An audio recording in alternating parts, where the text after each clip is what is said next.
እሺ በስመ አብ ወወልድ ወመንፈስ ቅዱስ አሐዱ አምላክ አሜን።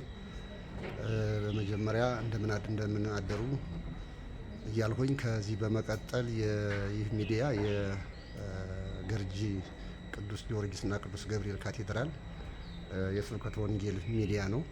ዛሬ ያለነው በቀጨኔ መድኃኔዓለም ነው። በቀጨኔ መድኃኔዓለም የተገኘንበት መጋቤ ምስጢር መምህር ቀጸላ ፈንቴ የቅኔው መምህርና የቅኔ ባለሙያ እንዲሁም የደብሩ የመጽሐፍ መምህር ስለሆኑ ከእሳቸው ጋራ ከሆሳዕና አንስቶ እስከ ዓርብ ድረስ እስከ ረቡዕ ድረስ ያለውን እስከ ውሳኔ ቀን ድረስ ያለውን ማብራሪያ ለመጠየቅና ትምህርት ለምእመናን ጠቃሚ ነገር ለመውሰድ ነው የመጣ ነውና እሺ ብለው በዚህ ሚዲያ ላይ ቀርበው ለምጠይቁት ጥያቄ መልስ ለመስጠት ስለተዘጋጁ መምህር አመሰግኖታለሁ። ቀሪ ጊዜው የተባረከ የተቀደሰ ይሁንልን እያልሁኝ እርግጥ እናሳቸው የምንተዋወቀው በቅዱስ ጳውሎስ መንፈሳዊ ኮሌጅ ነው። እጅግ ባለሙያና የቅኔ መምህር ናቸው። አገር ቤት ሳሉ ከ400 እና ከ500 በላይ ተማሪ ጥለው ወደ ቅዱስ ጳውሎስ እንዲማሩ ወይም ደግሞ የኮርስ ትምህርት ለመውሰድ ከመጡ ሊቃውንት መካከል አንዱ ናቸውና አሁንም በማስተማር ላይ ነው ያሉት። የመጽሐፍ ትርጓሜ ያስተምራሉ። እንዲሁም ደግሞ ቅኔ ተማሪዎችን ገብተን አይተናል። ተመልካቾቻችን የቅኔ ዘራፊዎችም እንዳሏቸው ጭምር ነው የተመለከትነውና እስኪ ወደዛ ከመሄድ በፊት ነገር ግን ጊዜያቸውና ሰዓታቸውን ላለማቃጠል ቀጥታ የሚሄደው ወደ ጥያቄ ነው። ሆሳዕና የመምህር ከቅዳሴው ከነገ ማነው ከትላንት ረቡዕ ጀምሮ የሆሳዕና ቅዳሴ ይቀደሳል። ለምን ሆሳዕና እሁድ ሆኖ ሳለ ለምን ነው ከረቡዕ የጀመረው ቅዳሴው? በስመ አብ ወወልድ ወመንፈስ ቅዱስ አሐዱ አምላክ አሜን። ለተደረገልኝ ጥያቄ በቅድሚያ ማመስገን እወዳለሁ። እግዚአብሔር እንደገለጸኝልኝም ለማብራራት እሞክራለሁ። እንግዲህ ከረቡዕ ለምን ጀመረ የሚለው እንግዲህ ይሄ ሰባተኛው እሁድ ኒቆዲሞስ ነው እንደተባለው ሰኞና ማክሰኞ የኒቆዲሞስ በአራራይ ይዘመራል። ረቡዕ ሆሳዕና ቀለም ይጀመራል። ጾመ ድጓውም ያንን ያዛል በቅዱስ ያሬድ ስርዓት መሰረት እና እንግዲህ ለምን ረቡዕ ጀመረ ማለት እውነት ነው። ቤተ መቅደስ የገባው እሁድ ነው። ከረቡዕ የጀመረበት ምክንያት ግን መጀመሪያ ዝግጅት አለ። ጌታችንን በንጉሥ አምሳል ነው በዚህ የተገለጸው እና አንድ ንጉሥ ወደ አንድ ሀገር በሚሄድበት ጊዜ መጀመሪያ ከመነሻው እስከ መድረሻው ድረስ ዝግጅቶች ይኖራሉ። እንግዲህ ከቅድመ ጉዞ ከመጓዝ በፊት በጉዞ ላይና ጉዞ ከተፈጸመ በኋላ የሚከናወኑ ድርጊቶች አሉ እና ጌታችን ኢየሱስ ክርስቶስ ወደ ኢየሩሳሌም ከማምራቱ በፊት ለሐዋርያት የነገራቸው ነገር ነበረ። ናሁ ነዐርግ ኢየሩሳሌም ወይ እህዝብ ለወልደ እጓለ እመሕያው ይላል በማርቆስ ምዕራፍ 10 ላይ ወደ መጨረሻ ስናይ እነሆ ወደ ኢየሩሳሌም እንወጣለን፣ ወልደ እጓለ እመሕያው ክርስቶስ በክፎች እጅ ተላልፎ ይሰጣል፣ መከራ ይቀበላል፣ ይሰቀላል፣ ይሞታል፣ በሶስተኛው ቀን ከሙታን ተለይቶ ይነሳል ብሎ በዕለተ ዓርብ የሚደርስበትን መከራ አስቀድሞ ለሐዋርያት ነግሯቸዋል። ምክንያቱም በስነ ልቡና መዘጋጀት አለባቸው። አውቀውት ተረድተውት መቆየት ስለነበረባቸው ወደ ኢየሩሳሌም ከመውጣቱ በፊት ሐዋርያትን በእንደዚህ መንገድ አዘጋጅቷቸዋል፣ በእሱ የሚደርስበትን መከራ። ነገር ግን መከራው ሞቱም በትንሣኤ ድል እንደሚነሳ በትንሣኤ እንደሚጠናቀቅ ካስረዳቸው በኋላ እንግዲህ ደብረ ዘይት አካባቢ ያለች ቤተፋጌ የምትባል ቦታ ነበረች። ያቺ ቤተፋጌ ሊቃውንት ሲተረጉሙ የተመሳቀለ ጎዳና ብለው ይተረጉሙታል። አንዳንዶች ደግሞ የበለስ ቦታ ማለት ነው ይላሉ። ያም ሆነ ይህ ወበጽሖ ቤተፋጌ እንተ ገቦ ደብረ ዘይት ይላል። የደብረ ዘይት አቅራቢያ ወይም ጥግ የሆነች ቤተፋጌ ከምትባል ቦታ ከደረሰ በኋላ ወፈነወ ክልኤተ ማርዳይሁ ከደቀ መዛሙርቱ ሁለቱን ወደፊታችሁ ወዳለ ሀገር ሄዱ ወበህየ ተረክቦ እድግተ እሰርተ ምስለ ዋላ በሄዳችሁም ጊዜ እድግትን ከዋል ጋር ታስራ ታገኟታላችሁ የሚል ትእዛዝ አዟቸው ነበር። ይህ ሁሉ ዝግጅት ነው። እንግዲህ ሊቃውንቱ ወይም ቅዱስ ያሬድ ወደ ኋላ ያመጣው መጀመሪያ ትምህርት የሰጠበትን ወደ ኢየሩሳሌም መውጣት፣ ሁለተኛ ደቀ መዛሙርቱ እንስሳዎችን ካሉበት ቦታ ሄደው እንዲያመጡ ታዘው ይሄዱ፣ ከሄዱ በኋላ ደግሞ በጉዞ አጀማመር ላይ የነበረውን ከዚያ ላይ በጉዞ የነበረውን እና የቤተ መቅደስ ፍጻሜ የሆነውን ያንን ለመዘርዘር ከረቡዕ ጀምረን ዝግጅቱን ጉዞውን እና እስኪጠናቀቅ የነበረውን ለማዘገር ቅድስት ቤተ ክርስቲያን ከረቡዕ ጀምራ ስለ ሆሳዕና ትናገራለች፣ ስለ ሆሳዕና ትሰብካለች። እንግዲህ የአንድ ንጉሥ እንኳን ወደ አንድ ሀገር በሚሄድበት ጊዜ መጀመሪያ ዝግጅት ይደረጋል። ዝግጅቱ ካለቀ በኋላ ጉዞ ይጀመራል። ጉዞ ከተጀመረ በኋላ ደግሞ የሚደርስበት ቦታ ላይ ምን እንደተሰራ ከመነሻው እስከ መድረሻው ያለው ድረስ በዝርዝር ይነገራልና ይህንን ነው ቅድስት ቤተ ክርስቲያን የንጉሠ ሰማያት ወምድር የኢየሱስ ክርስቶስ ታሪክ ከረቡዕ ጀምራ ትሰብካለች። በጾመ ድጓዋም በቅዳሴዋም እንደገና በስብከቷም በተለያዩ ቤተ ክርስቲያኑን በሚገልጹ መንገዶች ሁሉ በእንደዚህ ስለሱ ትሰብካለች፣ ታስተምራለች ማለት ነው እና ዜማውም ራሱ ግዕዝ ነው የሚሆነው። የሰኞና የማክሰኞ አራራይ ነው። ከዚያ በፊት የገብርኄር እዝል ነበር። አሁን ደግሞ እንዲሁም አስርቆት ሁሉ ያለበት እንደ መጀመሪያው እንደዘወረደ ያለ ሳምንት ነው የምናከብረው ሰሞኑን ማለት ነው እና ይህንን ይመስላል። ከረቡዕ የጀመረችበት ምክንያት በዚህ ምክንያት ነው፣ ዝግጅቱ ነው። አመሰግናለሁ። ለምን አርብ ወደ ቤተ መቅደስ ገባ ይላሉ? ወይንስ ደግሞ እሁድ ነው ወደ ቤተ መቅደስ የገባው? ጉዞውን እንግዲህ ከረቡዕ ከጀመረ አርብ ነው ሱባኤውን የጨረሰው ጌታ ወይንስ ደግሞ እሁድ ነው? እንግዲህ ከሶስት እንክፈለው። ረቡዕንና ሐሙስን ዝግጅት፣ አርብን ተጽዕኖ፣ እሁድን በዓተ ቤተ መቅደስ አድርገን ነው የምንወስደው። ሁለቱን ቀን የዝግጅት ቀን ማለት ነው፣ ረቡዕንና ሐሙስን። አርብ ተጽዕኖ የተከናወነበት ነው። እንግዲህ 16 ምዕራፍ ነው የሚሉት ከደብረ ዘይት ወይም ደግሞ ከዚያ ከቢታንያ ኢየሩሳሌም ለመድረስ 16 ምዕራፍ ነው።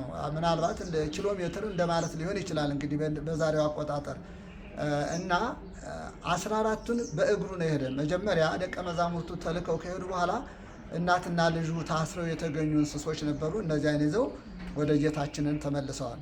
ወደ ጌታ ከተመለሱ በኋላ በእንስሶች ጀርባ ላይ ልብሳቸውን ጎዝጉዘዋል።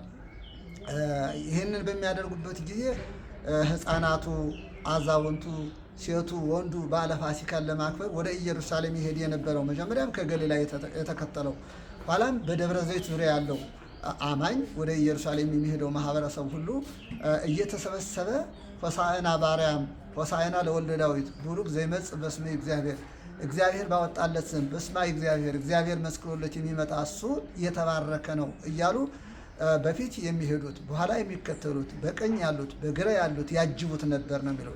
ከአዛውንቱ እስከ ሕፃናቱ ከሴቱ እስከ ወንዱ ደቀ መዛሙርቱ እነሱ ብቻም አይደሉም፣ በሰማይ ያሉ መላእክት ሁሉ በጉዞው ላይ ተሳትፎ ያደርጉ ነበር። ሆሳዕና በአርያም ማለት በዕብራይስጥ ቋንቋ ሲተረጉም ሕዝብህን አድን፣ አሁን ፈጥነህ አድን፣ ኦ እግዚኦ አድህንሶ ኦ እግዚኦ ሰርህሶ ይላል። በመዝሙር 117 ላይ የምናገኝ ነው። አሁን ፈጥነህ አድን፣ ሕዝብህን ታደግ ማለት ነው ትርጉሙ። ወይም ደግሞ በሰማይ መድኃኒት መባል ይገባዋል ስጋ ለለበሰው ለክርስቶስ። ይህንን በዓይናችን የምናየው ስጋ ሰማያዊ መድኃኒት ነው እያሉ ነበር ያመሰግኑት የነበር እና ይህንን ምስጋና እያቀረቡ ነው የሄዱት እና እንግዲህ ረቡዕንና ሐሙስን የዝግጅት ነው ብለናል። አርብ ተጽዕኖ ነው። ተጽዕኖ ማለት በእንስሳዎች ላይ መጫን ማለት ነው። ቅዱስ ማቴዎስ እንደሚነግረን በሁለቱም በተአምራት እንደተቀመጠባቸው ነው። እናትና ልጅ ናቸው። እዋለ አድግ ይለዋል። እዋል ማለት ውርንጫው፣ ልጁ ግልገሉ ማለት ነው።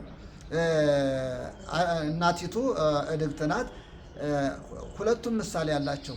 እናቲቱ የኦሪት ምሳሌ ናት። ውርንጫው የሐዲስ ኪዳን ምሳሌ ነው። ያቺ ሰው መጫን ይጫንባት የነበረች ልምድ ያላት ናት።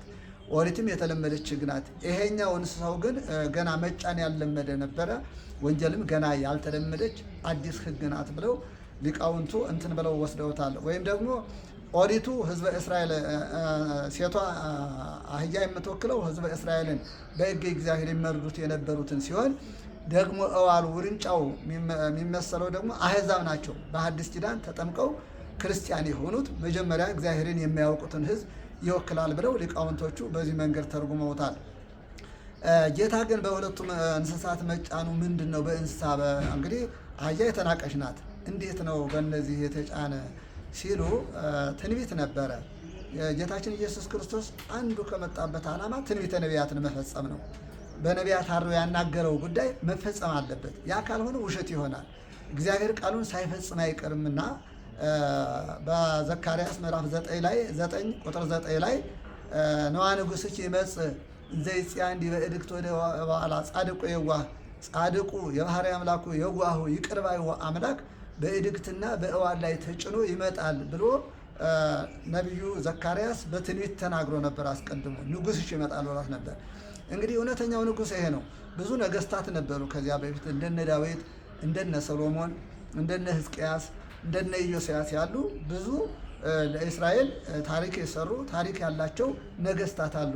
ግን እውነተኛው ንጉሠ ሰማያት ወምድር ኢየሱስ ክርስቶስ ነው። ከይሁዳ ዘር የሚመጣው የመጨረሻው ንጉሥ እውነተኛው ንጉሠ ሰማያት ወምድር ኢየሱስ ክርስቶስ ነው። ይሄ ጻድቁ ነው ያለው የባህርይ አምላክ የዋህ ሀዳጌ በቀል ይቅር ባዩ ክርስቶስ በእንስሳ ላይ ተቀምጦ ይመጣል ብሎ ትንቢት ተናግሮ ነበርና ትንቢተ ነቢያትን ለመፈጸም ነው ጌታችንን በእንስሳዋ ላይ የተጫነ። ሁለተኛ አህያ የተናቀሽ ነገር ናት። እንግዲህ በጣም ከተናቁት እንስሳዎች አህያ ናት የተናቀችዋ። ነገር ግን እግዚአብሔር በተናቁት ላይ አድሮ ስራ የሚሰራ አምላክ መሆኑን የተናቁትን ይህን ያህል ደረጃ እንደሚያወጣቸው ይነግረናል።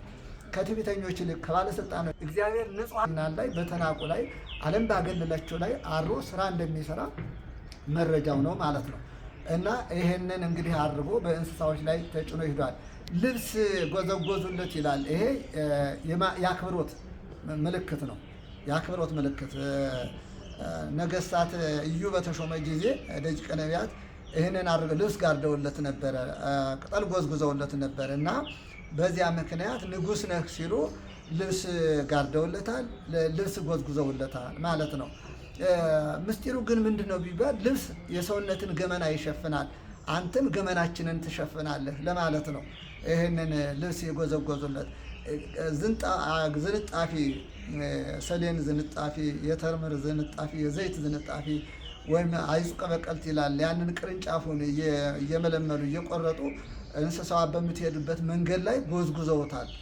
ይሄ የሚያመለክተው እንኳን አንተ የተቀመጥህባት እንስሳም ክብር ይገባታል ሲሉ በሚሄድበት መንገድ ሁሉ ይህንን እየጎዘጎዙ ዘምረውለታል፣ አመስግነውለታል ማለት ነው። ቅጠሉ የሚያመለክተው የድል አድራጊነትን የአሸናፊነቱን ወይም ደግሞ የልዕልና መገለጫ ነው። አብርሃም ይስሐቅን በወለደ ጊዜ፣ ይስሐቅ ያዕቆብን በወለደ ጊዜ፣ እስራኤል ከግብፅ በወጡ ጊዜ፣ ዮዲት ኮሎፎርሚስን በገደለች ጊዜ ዘንባባ እየያዙት ዘምረው አመስግነው ነበርና የደስታ መግለጫ ነው ማለት ነው ይሄ።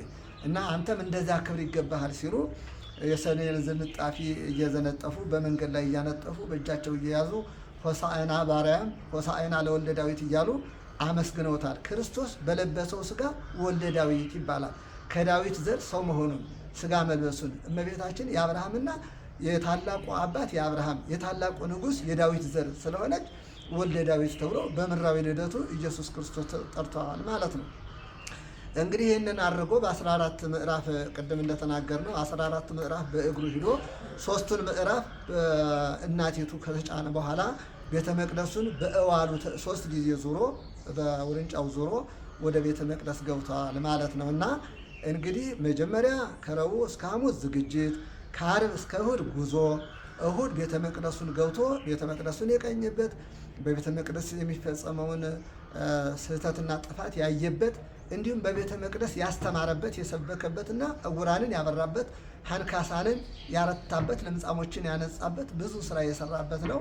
በዚህ ምክንያት ቅድስት ቤተ ክርስቲያን ሰፊ ጊዜ ሰጣ ይህንን ነገር በቃለ እግዚአብሔር በትምህርት በስብከት በቅዳሴ ታነሳዋለች ታወሳዋለች ማለት ነው። እሺ አመሰግናለሁ። እንግዲህ ስለ ሆሳዕና ሰፋ ያለ ማብራሪያ ሰጥተውናል። ስለዚህ እኛ ኢትዮጵያውያን የምናከብረው እሑድ ነው ሆሳዕናን። እሱ የገባው ግን ዓርብ ነው ተጽዕኖ ብለውኛል።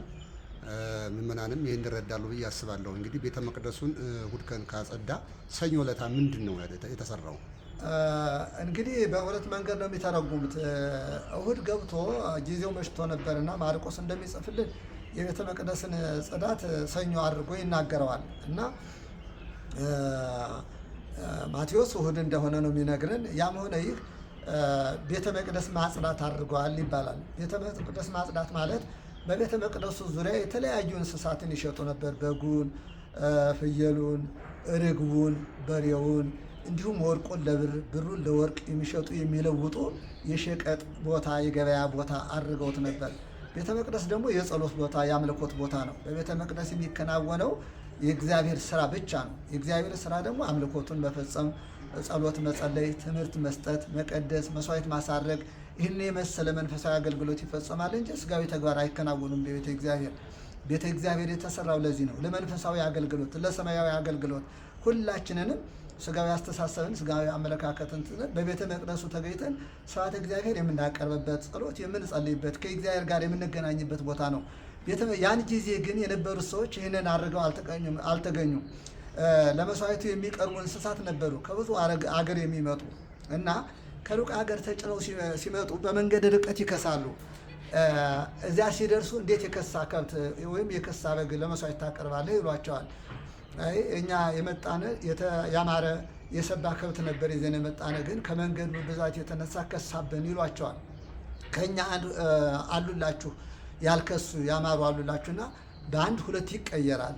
ስለዚህ የእናንተን ሁለት ለእኛ በእኛ አንድ ለውጡን ይሉና በዚያ የሚለውጡ ወርቁን ለብር የሚሸቅጡ እንደዚህ አይነት ሰዎች ነበሩ እና ጌታችን ኢየሱስ ክርስቶስ ይህ ስላላስደሰተው አሰስሩ አውጽኡ ወይ ተደሱ ቤት አቡ የቤተ ምስያት የአባቴን ቤት ቤተ መቅደሱን የገበያ ቤት የሸቀጥ ቤት የወንበዴዎች ጋሻ የሌቦች ዋሻ አታርጉት ይዛችሁ ውጡ ብሎ ጅራፍ አዘጋጅቶ እንስሳቱን አስወጥቶ እንደሰደደ ወርቃቸውን ብራቸውን መደርደሪያቸውን እንደገለበጠ ርግቦችን እንዳባረረና ቤተ መቅደሱን እንዳጸዳ ይነገራል። እንግዲህ ይሄ የቤተ መቅደስ ማጽዳት ስራ ይባላል። ማጽዳት ማለት ስጋዊ አስተሳሰብና ስጋዊ ስራ ከቤተ መቅደስ መኖር እንደሌለበት ሊያስተምረን ይህንን አድርጓል ማለት ነው። በቤተ መቅደሱ ይህንን ካደረገ በኋላ ምናልባት ማርቆስ እንደጻፈልን ሰኞ፣ ማቴዎስ እንደጻፈልን እሁድ ማለት ነው። ሰኞ ደብረ ዘይት አዳሩን የሚያደርገው ደብረ ዘይት ነበር። ከደብረ ዘይት ሲመለስ በመንገድ ዕፀ በለስን አየ ይላል እና ዕፀ በለስን አይቶ ወሆረ ሀቤሃ የንሳ ፍሬሃ ፍሬ ያገኝባታለሁ ብሎ ወደ ዕፀ በለሷ ሄደ። በሄደ ጊዜ ወይረከበ ዘእንበለ ቆጽል ባሕቲቱ ይላል። ከቅጠል ብቻ በስተቀር ፍሬ አላገኘባትም። ወይኩንን ከፍሬው ውስቴቱ ይላለም ለዘላለሙ ፍሬ አይገኝብሽ ብሎ ረገማት በለሷን ይላል። ወይብሰት በያ የእቲ በለስ ያችን በለስ ወዲያውኑ ፈጥና ደረቀች ይላል። እንግዲህ ሰኞ ዕለት ነው ይሄ። ሰኞ ዕለት መረቋን ደቀ መዛሙርቱ ማክሰኞ ነው አይተው የጠየቁት። ሰኞ ዕለት ይሄ ተከናውኗል ማለት ነው እና ይሄንን ሄዶ ሰኞ ዕለትም ቤተ መቅደስ ተገኝቷል። በነገራችን ላይ ጌታችን ኢየሱስ ክርስቶስ በቤተ መቅደስ እየገባ ያስተምራል፣ በምኩራብም ተገኝቶ ያስተምራል። ምክንያቱም ቤተ መቅደሱ የእግዚአብሔር ቤት ነው። ምንም ፈሪሳውያን እንደነ ቀያፋ ያሉት የኛ ነው ቢሉም ባለቤቱ የቤተ መቅደሱ ባለቤት እግዚአብሔር በመሆኑ ምክንያት በቤተ መቅደስ እየገባ ያስተምራቸው፣ ይሰብካቸው፣ የተለያየ ደዌ ያለባቸውን ይፈውስበት ነበር ቤተ መቅደሱን እና ወደ ቤተ መቅደስ ሲሄድ ነው እንግዲህ ያችን ዕፀ በለስ ያያት እና ምንድን ነው ሲሄድ ነው ከቤተ መቅደስ ሲወጣ ነው ያገኛት። ሲሄድ ነው ከደብረ ዘይት ወደ ቤተ መቅደሱ ሲመለስ ማለት ነው ያገኛት። በነግህ ነው ያገኛት እና ሰኞ ጠዋት ነው ያገኘና ወራ ሀቢያ ይንሳ ፍሬሃ ፍሬ ያገኝባታለሁ ብሎ ሄደ፣ ግን ፍሬ አላገኝባትም ነው የሚሉ እና ረገማት፣ ደረቀች።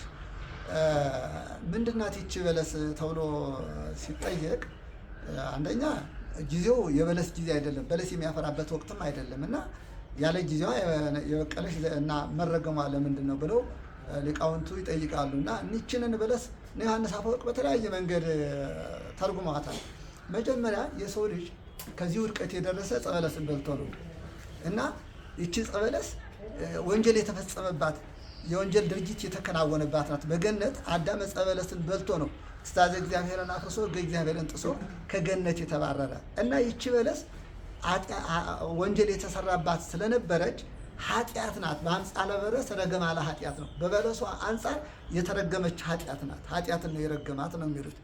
በዕፀ በለስ ምክንያት የተከናወነውን በዕፀ በለስ ውስጥ የተሰራውን ኃጢአት ነው በአምሳለ በለስ ረገማ ለኃጢአት ብለው በበለሷ አንጻር ኃጢአትን ነው የረገማት ብለው ሊቃውንቱ ተርጉመውታል። ሁለተኛ በለስ የተባሉ የእስራኤል ሰዎች ናቸው፣ ህዝበ እስራኤል ናቸው።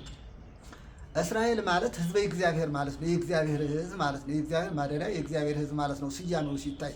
ነገር ግን ተግባራቸው ያን አልነበረም፣ እንደ ስማቸው አልነበሩም። በእውነትም የእግዚአብሔር ህዝቦች አይደሉም። አሁን ክርስቲያን ተብለን ተጠርተን ክርስትና የክርስቶስ ወገን መሆን የክርስቶስ ቤተሰብ አካል ነው። ትንሽ ቀረጻ ስላለች ስለዚህ ክርስቲያን ተብለን ተጠርተን ግን የክርስትና ስራ የሌለን የክርስትና ወግ ማዕረግ የሌለን ተግባር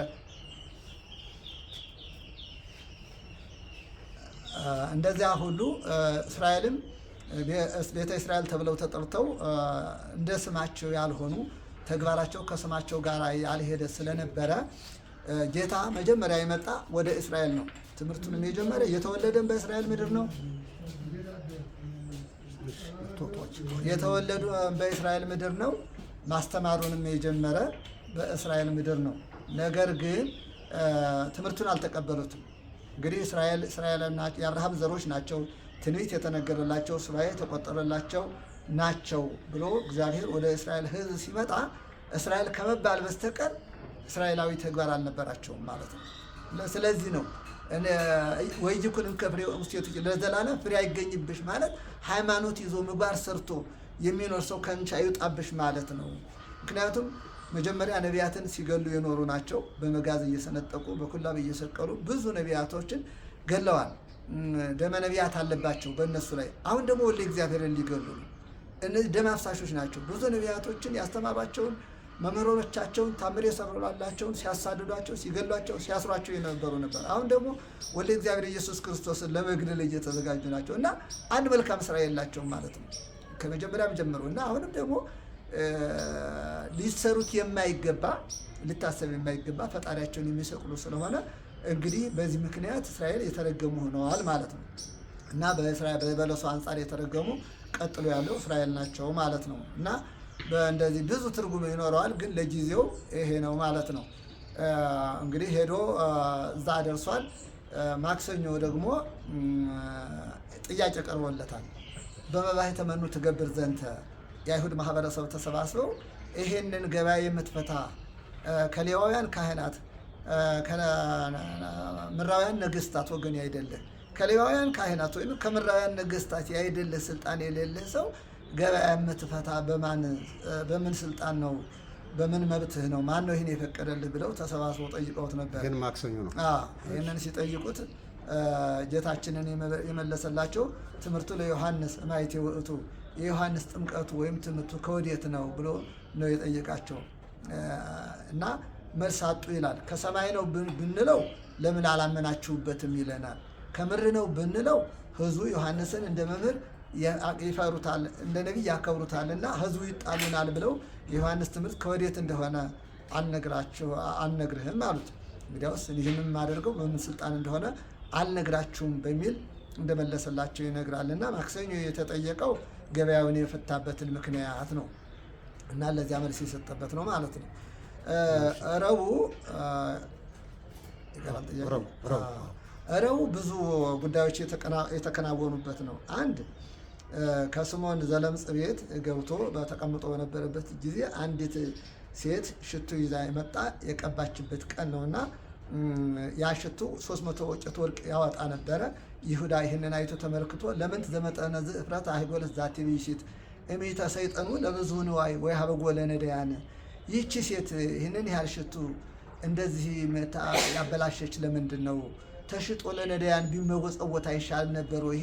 ወደ 300 ወቄት ወርቅ የሚያወጣ ሽቱ ነው እና እንደዚህ በቀላል ነገር ለምን ይፈሳል? ይሄ ተሽጦ ለነዳያን ቢመጸወት አይሻልም ነበር ወይ ብሎ ይሁዳ እንዳቀረበ እንደጠየቀ ይነገራል።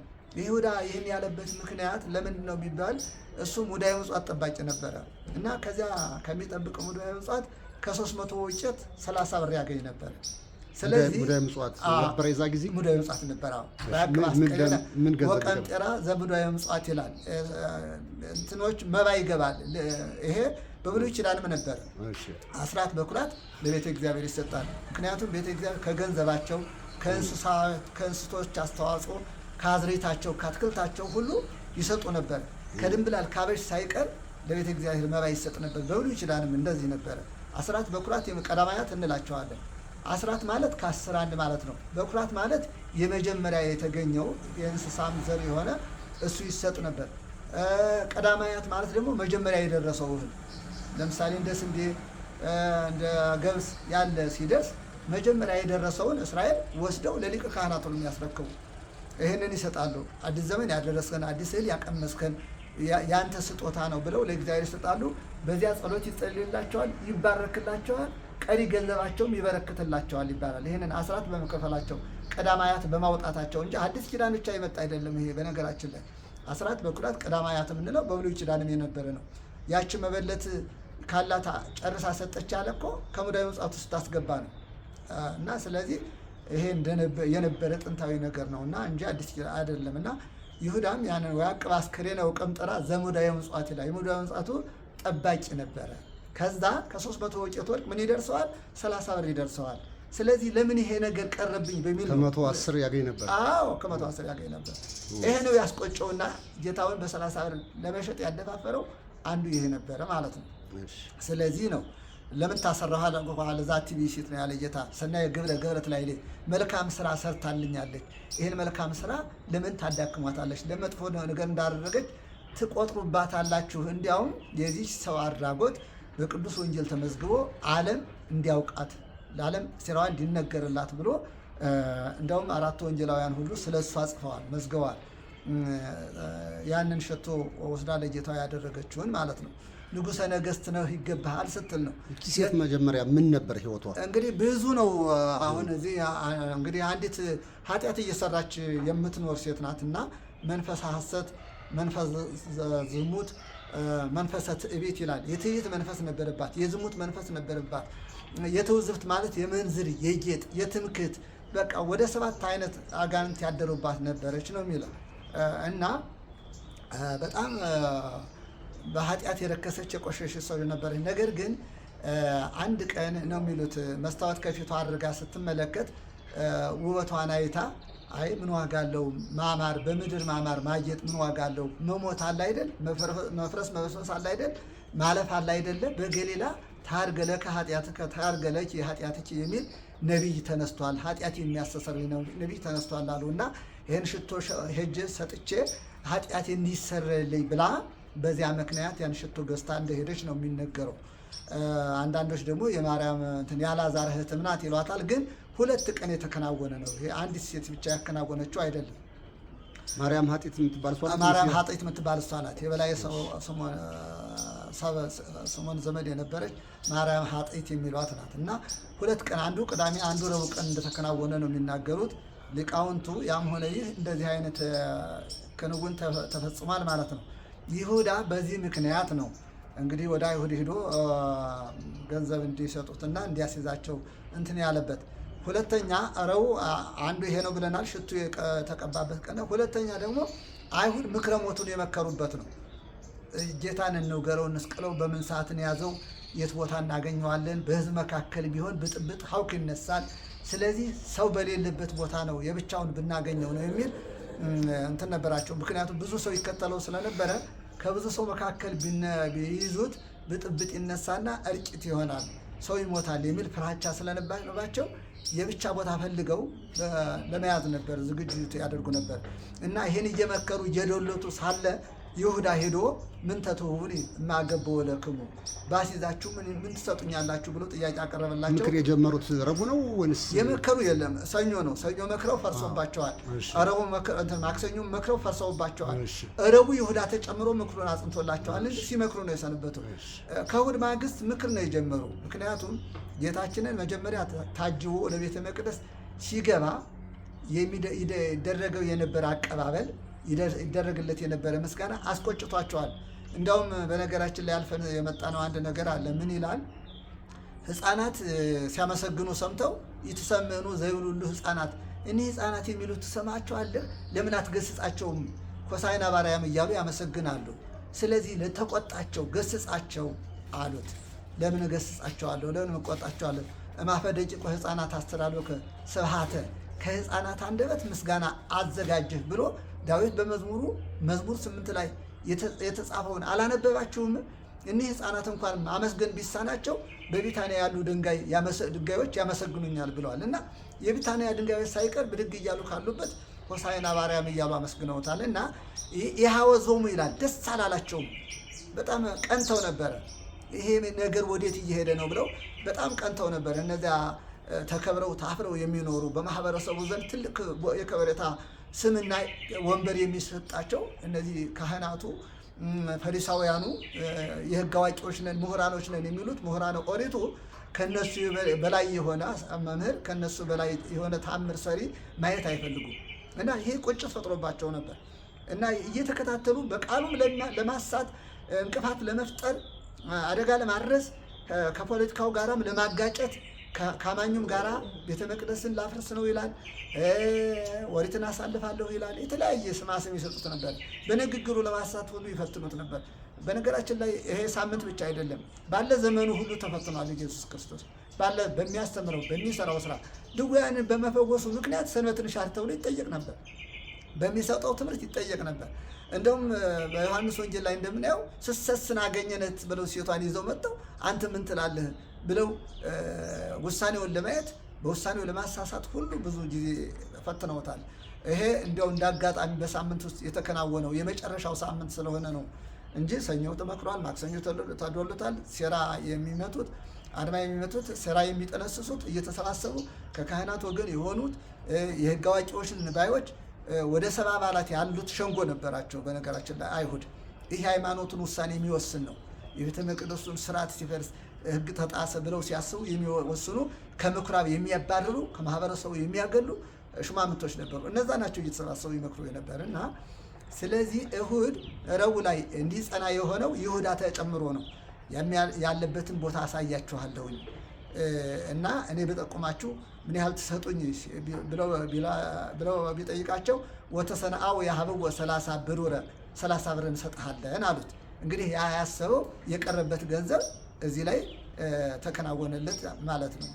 የልቡ ደረሰ፣ የሚያስዝበት ቦታ ያመቻች ጀመረን ማለት ነው። እና ረቡዕ እንግዲህ ያቺ ማርያም ኃጢአትም ማርያምን ተፍረትም ይላታል መጣ ጌታን ሽቱ የቀባችበት፣ አይሁድ ምክረ ሞቱን የመከሩበት፣ ይሁዳ 30 ብር ተቀብሎ ጌታን የሚያስዝበት ቦታ ያመቻቸበት፣ ምክረ ሞቱ የተፈጸመበት ነው። ከዚህ ተነስተ ነው ጾሙንም የምንጾመው። የጌታ ምክረ ሞቱ የተፈጸመ ረቡዕ፣ ሞቱ ስቅለቱ የተፈጸመው ዓርብ ስለሆነ ያንን የምናዘክርበት ጾም ነው ማለት ነው። እና ረቡዕ ይህ አይነት ክንዋኔ ተከናውነዋል ማለት ነው ባጭሩ። ለውሳኔ ይሆነናል ብለው ያሰባሰቧቸው መረጃ ምንድን ናቸው? አሁን ረቡዕ ወስነዋል ብለናል፣ ግን ይሄን ፈጽሟል ብለው ያስቀመጧቸው ነገሮች አሉ። አው ሴራዎች ብዙ ናቸው። ከጲላጦስ ጋር ይዘውት የቀረቡ መጀመሪያ ለቄሳር ግብር እንዳይሰጥ ይከለክላል፣ ህዝቡን ያሳምጻል። በመንግስት ንጉስ እያለ ንጉስ ነኝ ይላል ብለው ከፖለቲካው ጋር ከሮማው መሪ ጋር ያጋጩት ጥረት አድርገዋል። ግብር እንዳይሰጥ እየቀሰቀሰ ነው፣ እያስተባበረ ነው፣ እያሳመፀ ነው። በነገራችን ላይ ያኔ የእስራኤል ህዝብ በሮማውያን ቅኝ ግዛት ነበር ይኖሩ የነበሩ። ገዦቻቸው ሮማውያን ናቸው። እነ ጲላጦስ ሁሉ የሮማ ወኪሎች ናቸው እንጂ እስራኤል ነፃነት አልነበራትም። ያኔ በእነሱ እግር ነበረች እና በቀኝ ግዛት ውስጥ ነው የነበረችው። ስለዚህ ነፃ እንወጣለን እያሉ የሚንቀሳቀሱ በእስራኤል ምድር ነበሩ። እስራኤልን ነፃ እናወጣለን ከሮማውያን ግዛት ነፃ እናወጣለን የሚሉ እና ይህንን ያደረጉት ሮማውያን ሞቱን ያፋጥኑልናል ብለው ነው። ፖለቲካውን ከነካነ በፖለቲካው ላይ እያሳመፀ ነው ካለ እነሱም ይተባበሩልናል፣ ሞቱም ይፈጥንልናል ብለው ከፖለቲካው ጋር ለማጋጨት ይሞክሩ ነበረ። ሁለተኛ ከመንፈሳዊ አንጻር ደግሞ ስናየው እስመ ወልደ እግዚአብሔር ረሰየ ርእሶ ራሱን ወልደ እግዚአብሔር ነኝ ብሏል። ራሱን ከእግዚአብሔር ጋር አስተካክሏልና ሊሞት ይገባል ነው አንዱ ወንጀል።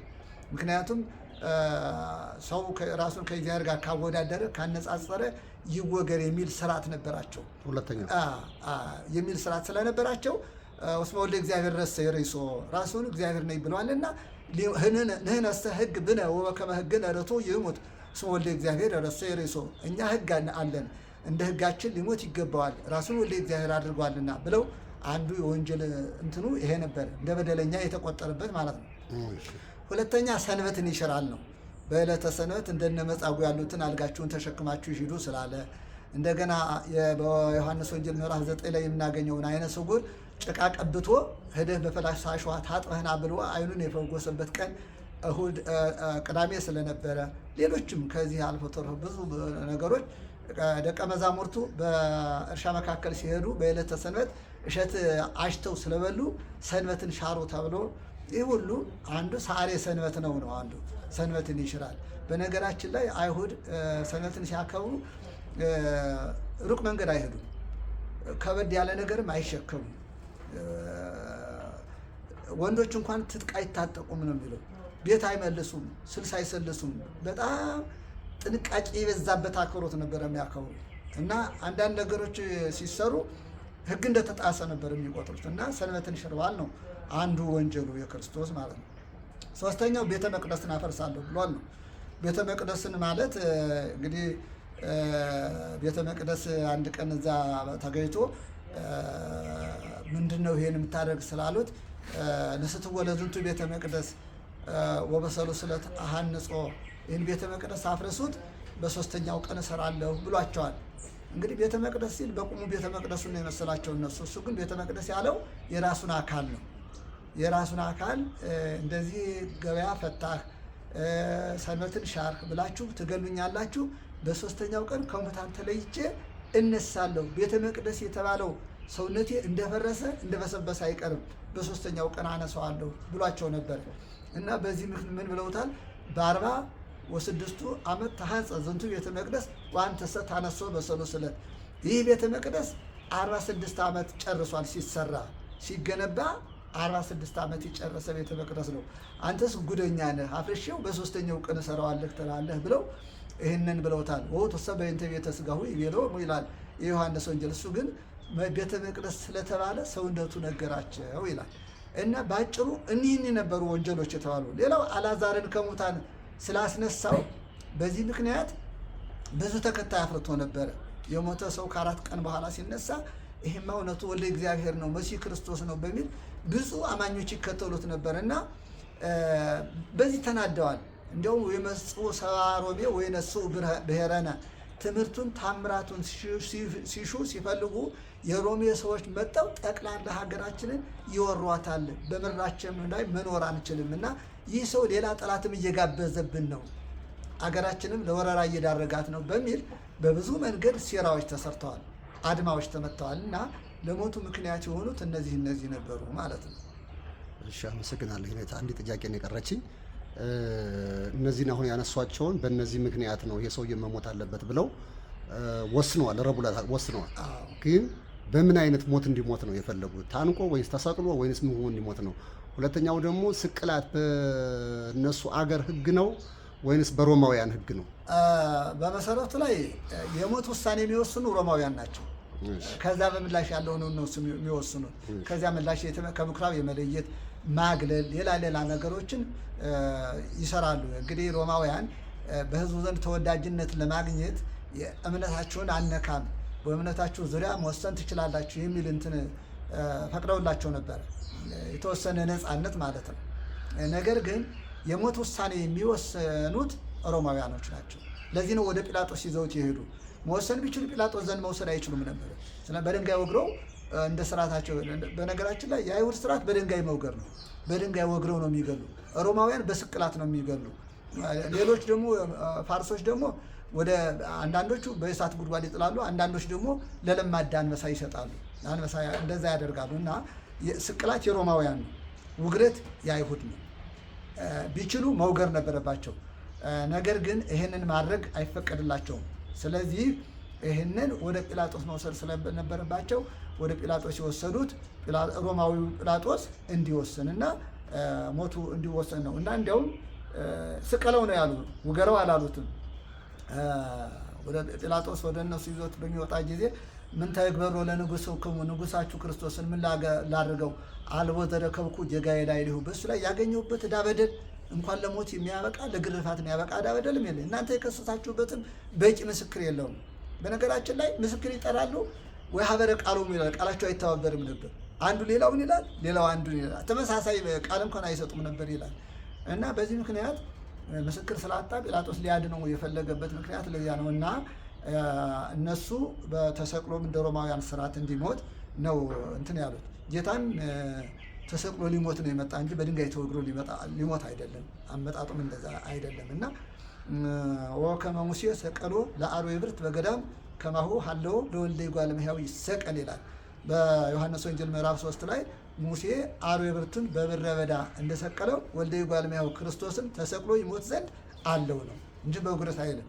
ጌታም እምከመ ተለአልኩ እምር እስሕብ ኩሎ ሀቤ ከምድር ከፍ ከሰማይ ዝቅ ብዬ በተሰቀሉ ጊዜ ሁሉን በሀብት ስቤ በረድኤት አቅርቤ ወደ እኔ ያመጣዋለሁ ብሎ ተሰቅሎ እንደሚሞት ነው የሚነግረን እንጂ በድንጋይ ተወግሮ ስለማይሞት ትንቢቱም ያንን ስለማያመለክት ጌታ ተሰቅሎ ሊሞት የነበረው በመስቀል ነው እንጂ በውግረት አልነበረም እና በዚህ ምክንያት ትንቢቱም ሊፈጸም ወደ ጲላጦስ ሄዶ በስቅላት እንዲሞት ሆኗል ማለት ነው ጌታችን።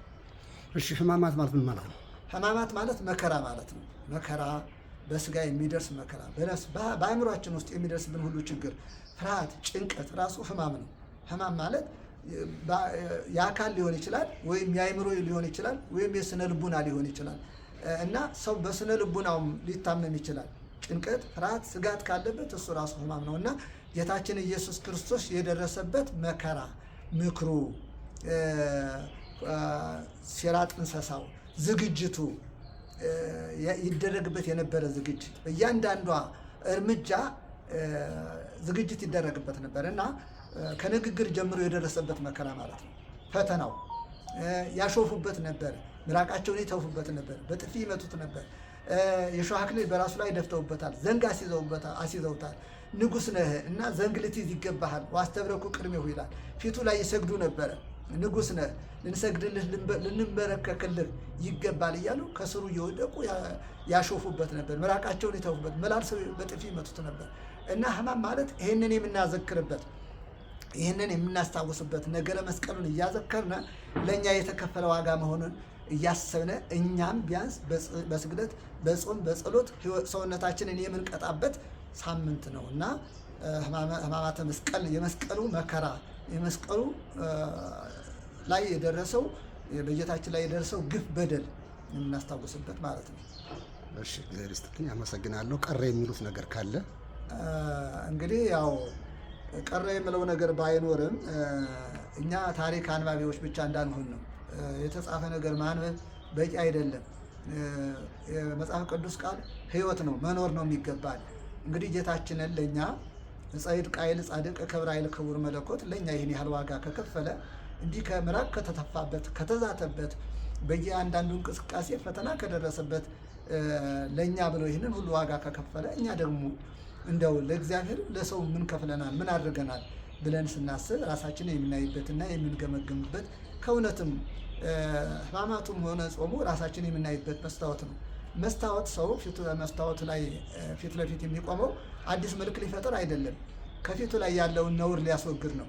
ስለዚህ ጾማችንን፣ ጸሎታችንን፣ ነውራችንን የምናስወግድበት፣ ስህተታችንን የምናረምበት፣ ጉድለታችንን የምንሞላበት፣ ከእግዚአብሔር ጋር የምንታረቅበት፣ እውነተኛ ክርስቲያን የምንሆንበት፣ አስመሳይ ሳይሆን ውሸተኛ ሳይሆን መስሎ መታየትን ሳይሆን ሁነን የምንታይበት ሳምንት ስለሆነ በእውነቱ ጾማችንን በአግባቡ ጾመን በአግባቡ ጸልየን ከፈጣሪ የምንታረቅበት ነገረ መስቀሉን የምናስታውስበት የበረከት ሳምንትም ነው። ዝም ብሎ ብቻ መከራ የምናስታውስበት አይደለም። እግዚአብሔር እያንዳንዱን ዋጋ ከፋይ አምላክ ስለሆነ በምናደርገው ስራ ልክ ዋጋ የሚከፍለን መሆኑን አስበን ይህንን ጾም ይህንን በዓል በአግባቡ ቤተክርስቲያን በደነገገችውና በወሰነችው መልክ እንደው ዝም ብሎ አዳዲስ ነገር የሌለ ነገር በመፍጠር ሳይሆን ስርዓተ ቤተክርስቲያንን ቀኖና ቤተክርስቲያንን በጠበቀ መንገዱ እንዲከናወን ለማለት እፈልጋለሁ። ለነበረን ጊዜ እግዚአብሔር ይስጥልኝ። መጋቤ ምስጢር መምህር ቀጸላ ፈንቴ የቀጨኔ መድኃኔ በአዲስ አበባ ሀገረ ስብከት የቀጨኔ መድኃኔዓለም የመጽሐፍ መምህርና የቅኔ መምህር አሁንም በማስተማር ላይ ያሉ ጊዜዎትን ሰውተው ለሰጡኝ ቃለ መጠይቅ እንዲሁም መንፈሳዊ አገልግሎትና መልእክት በጣም ከልቤ በደብሩ ስም አመሰግኖታለሁ። ረጅም ዕድሜና ጤና የሚሰጥዎት እየለመንኩሎት እንዲሁም በሌላ ጊዜ ደግሞ ተመልሼ በሌላ ጊዜ እንዲሁ ይሄንን እውቀቶትን ተዝቆ የማያልቅ ምስጢሩ ወስዳለሁ ብዬ አምናለሁኝ። በጊዜዎት ላይ መምህራን ተማሪዎችን እርግፍ አድርገው ጥለው ነው እዚህ አስቸግረውት የመጡልኝና ስላልናቁኝ ስለመጡልኝ አመሰግናለሁ። ረጅም ዕድሜ ጤናና ሰላም ይስጥልን። በሌላ ጊዜ እግዚአብሔር እንዲያገናኝን ቅዱስ ፈቃዱ ይሁንልን። ወስብሐት ለእግዚአብሔር።